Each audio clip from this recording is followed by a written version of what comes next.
ये कहानी है एक माँ की जिसका नाम उमा था। उमा अपने बेटे किशन के साथ शहर में रहती थी। उमा का पति रवि उनसे दूर एक गांव जैसी जगह पर नौकरी करता था। रवि ने उमा को कई बार समझाया कि तुम भी यहाँ गांव में मेरे साथ रहो, शहर में महंगाई बहुत है, लेकिन उमा नहीं मानी। उमा ने कहा, यहाँ शहर में मैं अपने बेटे को एक अच्छी शिक्षा दूंगी, यहाँ स्कूल भी अच्छे हैं, इसीलिए उसकी पढ़ाई भी अच्छी होगी।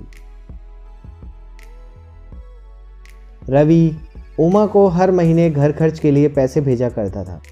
रवि की सैलरी भी ज़्यादा नहीं थी, ना ही वो ज़्यादा जिम्मेदार था, इसीलिए वह कम ही पैसे भेजा करता था, लेकिन उमा गुजारा कर लिया करती थी। उमा ने कभी भी अपने शौक़ पूरे नहीं किए। वह सारे पैसे अपने बेटे की पढ़ाई पर ही लगा रही थी। वह किशन को इंग्लिश मीडियम में पढ़ा रही थी, साथ ही ट्यूशन भी लगवा रखा था। उमा ने किशन के लिए कोई कमी नहीं रखी थी। एक दिन किशन अपनी माँ से कहता है, मम्मी मेरा जन्मदिन आने वाला है और मैं अपने सभी दोस्तों को बुलाना चाहता हूँ। और किशन अपनी माँ से नई टीवी खरीदने की ज़िद करने लगता है। तब उमा कहती है, बेटा तुम तो जानते हो कि अभी पैसों की परेशानी चल रही है, ऐसे में हम टीवी कैसे लें।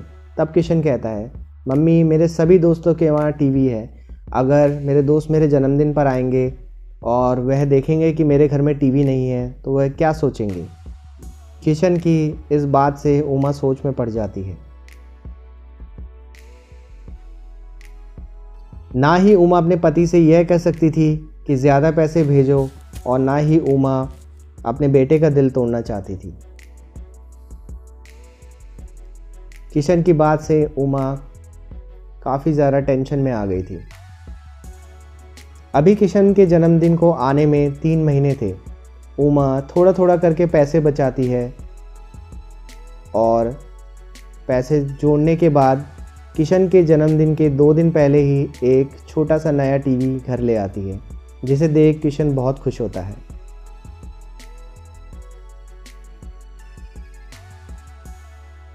कुछ दिन बाद रवि छुट्टी लेकर शहर आता है उमा और किशन से मिलने, और वह देखता है कि घर में तो नया टीवी रखा है, और वह उमा से लड़ने लगता है।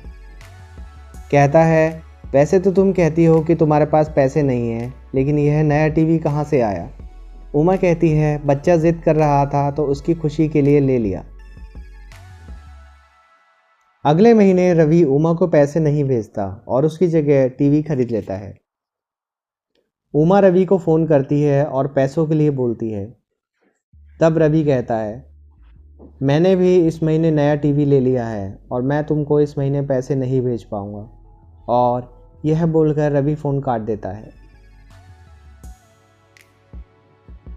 उस रात उमा को बहुत चिंता हो जाती है और वह बैठे बैठे बस यही सोचती है कि वह किशन की स्कूल की और ट्यूशन की फ़ीस कैसे भरेगी।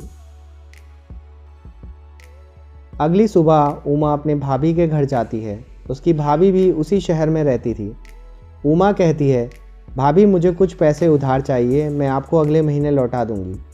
और वह उन पैसों से किशन की स्कूल और ट्यूशन की फ़ीस भर देती है। उमा के पेट में अक्सर दर्द रहता था और उसकी एक दोस्त ने उसको कहा था कि एक बार डॉक्टर को दिखा लेना, लेकिन उमा ऐसा नहीं करती। उमा यह सोचती है कि जितना पैसा मुझ पर लगेगा उतना मेरे बेटे के काम आएगा। सीख, एक माँ अपने बच्चे के लिए कुछ भी कर सकती है, इसीलिए भगवान भी माँ के आगे सर झुकाते हैं। शायद किसी ने सच ही कहा है कि भगवान हर जगह नहीं आ सकते, इसीलिए उन्होंने माँ बनाई। कहानी सुनने के लिए धन्यवाद।